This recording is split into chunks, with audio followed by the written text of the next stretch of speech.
자, 오늘 말씀은 사도행전 25장 13절부터 27절까지 말씀입니다. 함께 읽습니다. 수일 후에 아그리빠 왕과 버니게가 베스도에게 문안하러 가이사라에 와서 여러 날을 있더니 베스도가 바울의 일로 왕에게 고하여 이르되, 벨릭스가 한 사람을 구류하여 두었는데 내가 예루살렘에 있을 때 유대인의 대제사장들과 장로들이 그를 고소하여 정죄하기를 청하기에 내가 대답하되, 무릇 피고가 원고들 앞에서 고소 사건에 대하여 변명할 기회가 있기 전에 내주는 것은 로마 사람의 법이 아니라 하였노라. 그러므로 그들이 나와 함께 여기 오매 내가 지체하지 아니하고 이튿날 재판자리에 앉아 명하여 그 사람을 데려왔으나 원고들이 서서 내가 짐작하던 것 같은 악행의 혐의는 하나도 제시하지 아니하고 오직 자기들의 종교와 또는 예수라 하는 이가 죽은 것을 살아있다고 바울이 주장하는 그 일에 관한 문제로 고발하는 것뿐이라. 내가 이 일에 대하여 어떻게 심리하는지 몰라서 바울에게 묻되, 예루살렘에 올라가서 이 일의 신문을 받으려느냐 한즉, 바울은 황제의 판결을 받도록 자기를 지켜주기를 호소하므로 내가 그를 가이사에게 보내기까지 지켜두라 명하였노라. 아그리빠가 베스도에게 이르되, 나도 이 사람의 말을 듣고자 하노라. 내일 들으시리이다. 이튿날 아그리빠와 버니게가 크게 위엄을 갖추고 와서 천부장들과 시중의 높은 사람들과 함께 접견 장소에 들어오고 베스도의 명으로 바울을 데려오니 베스도가 말하되, 아그리빠 왕과 여기 같이 있는 여러분이여, 당신들이 보는 이 사람은 유대 모든 무리가 크게 외치되 살려두지 못할 사람이라고 하여 예루살렘에서와 여기서도 내게 청원하였으나 내가 살피건대 죽일 죄를 범한 일이 없더이다. 그러나 그가 황제에게 상소한 고로 보내기로 결정하였나이다. 그에 대하여 황제께 확실한 사실을 아랠 것이 없으므로 신문한 후 상소할 자료가 있을까 하여 당신들 앞, 특히 아그리빠 왕 당신 앞에 그를 내세웠나이다. 그 죄목도 밝히지 아니하고 죄수를 보내는 것이 무리한 일인 줄 아나이다. 철이 방침이란 제목으로 말씀 증거합니다. 3차 전도 여행을 마치고 예루살렘에 돌아온 바울은 유대인의 고발과 재판 등으로 약 2년간 감옥 생활을 해요. 힘들고 어려운 시기를 보냈지만 거기에는 최종적으로 바울을 로마로 보내시려는 하나님의 큰 뜻이 있었습니다. 그런 의미에서 오늘 본문은 바울이 로마로 가기 직전 상황에 대한 말씀입니다. 이제 가이사랴에 베스도 로마 총독을 만나려고 아그리빠 왕이 찾아와요. 여기서 아그리빠 왕의 정확한 이름은 헤롯 아그리빠 2세지요. 헤롯 아그리빠 1세의 아들입니다. 이때 헤롯 아그리빠 1세가 누구냐면 사도행전 12장에서 사도 야고보를 죽이고 베드로까지 죽이려고 했던 인물. 그래서 주의 사자가 침으로 벌레에 먹혀서 죽었던 사람입니다. 하지만 그런 아버지와는 달리 아그리빠 2세는 독실한 유대교 신자였고 로마의 신뢰를 받는 왕이었어요. 당연히 아그리빠는 바울 사건에 대해서도 호기심을 가지고 있었습니다. 이에 총독 베스도는 아그리빠 왕에게 바울 사건을 설명을 해요. 18절, 19절입니다. 원고들이 서서 내가 짐작하던 것 같은 악행의 혐의는 하나도 제시하지 아니하고 오직 자기들의 종교와 또는 예수라 하는 이가 죽은 것을 살아있다고 바울이 주장하는 그 일에 관한 문제로 고발하는 것뿐이라. 지금 바울이 2년째 감옥에 갇혀있지만 실제 바울에게는 악행의 혐의는 전혀 없다는 것입니다. 다만 종교적인 문제로 고발당했다는 거예요. 소위 바울이 율법을 무시한다, 성전의 전통을 파괴한다, 그리고 예수의 부활을 주장하며 유대 사회를 흔들고 있다고 유대인들이 일방적으로 주장한다는 것입니다. 사실 이에 대해서도 전임 총독인 벨릭스나 현재 베스도 역시 바울에게서 문제 삼을 만한 죄가 전혀 없음을 알고 있었어요. 그러면 그냥 기각해야 할 텐데 유대인의 반발이 너무 클 것 같아서 이러지도 저러지도 못하고 있는 것입니다. 이에 베스도는 바울을 예루살렘으로 이송할 계획까지 세웠어요. 이를 알고 바울이 거절했죠. 20절, 21절입니다. 내가 이 일에 대하여 어떻게 심리하는지 몰라서 바울에게 묻되 예루살렘에 올라가서 이 일에 신문을 받으려느냐 한즉 바울은 황제의 판결을 받도록 자기를 지켜주기를 호소함으로 내가 그를 가이사에게 보내기까지 지켜두라 명하였노라 하니. 자, 바울은 가이사에게 항소했죠. 유대인에게 나아가서 예루살렘에서 신문 받는 것이 아니라 차라리 로마로 가기를 청했습니다. 이에 베스도는 바울이 로마 시민인 것을 알기에 로마에서 재판받을 권리가 있음을 인정하고 로마로 보낼 준비를 하게 된 것입니다. 자, 여러분 어떻습니까? 총독 베스도는 지금 나름대로 합리적이고 공정한 사람이에요. 그럼에도 늘 이해득실을 따지고 있죠. 이게 세상의 방식입니다.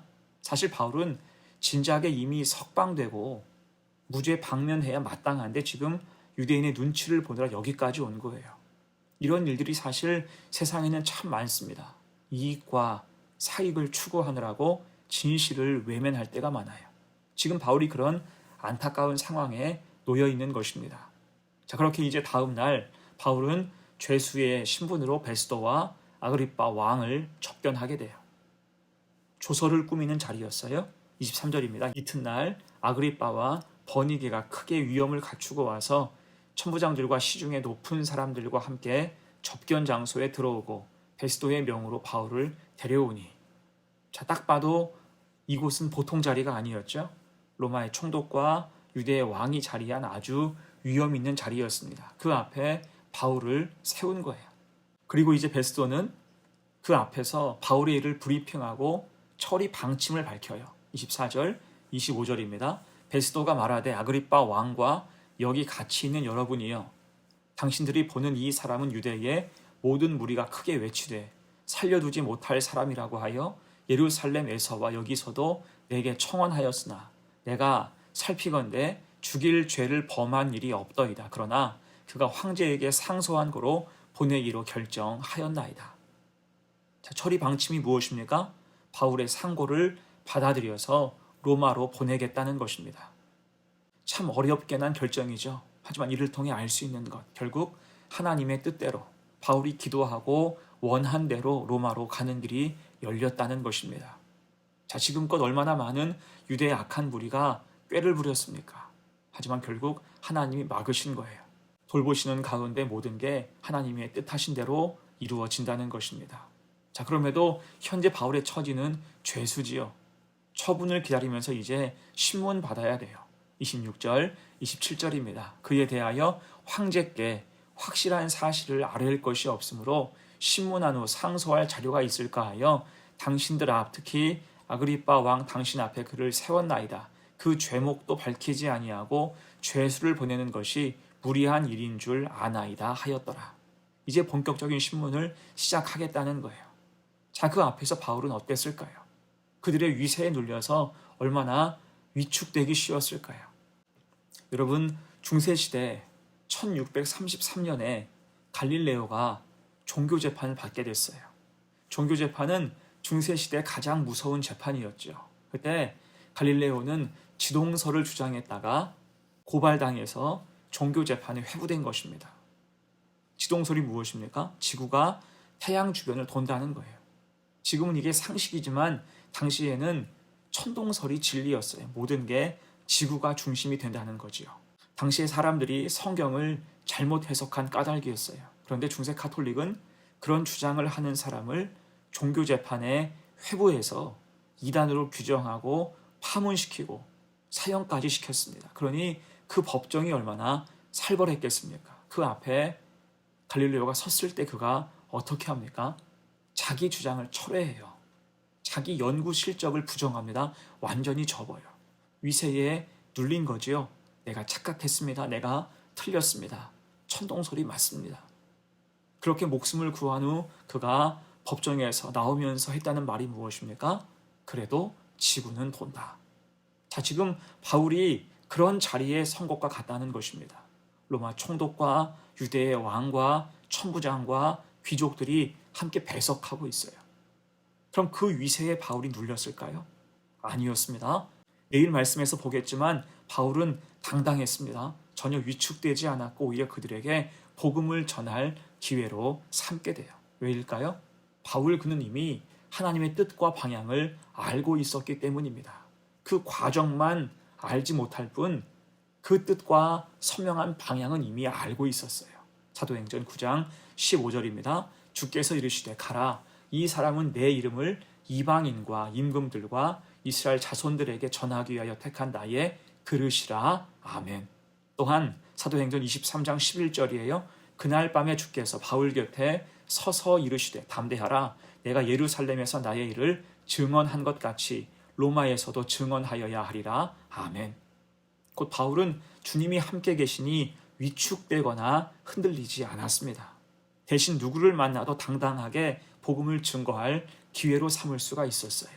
자, 이제 말씀을 마무리하면서 우리에게도 필요한 모습이 바로 이런 모습일 거예요. 오늘 바울을 향한 처리 방침은 대단히 완고하고 세상적이었어요. 영혼 구원의 여정, 바울의 사역을 각자의 입장에서 평가하고 함부로 판단하는 것입니다. 그 앞에서 어떤 세상적인 죄도 지치 않고도 죄인된 바울은 그들의 처분을 기다려야 되는 신세였어요. 얼마나 억울하고 불합리한 일입니까? 또한 얼마나 위축되는 상황입니까? 하지만 바울은 주님이 길을 여실 때까지 참고 기다리면서 오히려 매 순간 복음을 전할 기회를 포착하기 원했습니다. 그럴 때 위축되지 않고 당당할 수 있었어요. 당당하게 복음을 증거했습니다. 바라긴 우리도 그런 믿음을 가지고 조급해하지 말고 어느 자리에나 주님이 나와 함께 하심을 믿고 당당하게 믿는 자로 살아가는 복된 성도가 되시기를 간절히 축원합니다. 아멘. 함께 기도합니다. 은혜의 주님, 오늘 총독 베스도의 바울 처리 방침을 보았습니다. 사건의 진실이 아니라 그 외의 여러 정황과 관계를 고려하여서 결국 로마로 압송하는 것을 결정하는 장면을 보면서 완고함과 비정함을 느낍니다. 그럼에도 바울은 그런 상황에서도 하나님의 뜻을 구하고 그런 처분을 수용하며 오히려 복음을 전할 기회로 삼아가는 사명자의 위대함을 보았사오니 우리에게도 그런 믿음을 주옵소서. 참고 인내하며 주님의 뜻을 우리가 믿고 따를 때 결코 위축되지 않고 주신 그 자리에서 사명을 맡아 잘 감당하는 복된 성도가 되게 하옵소서. 감사드리며 예수님의 이름으로 기도하옵나이다. 아멘.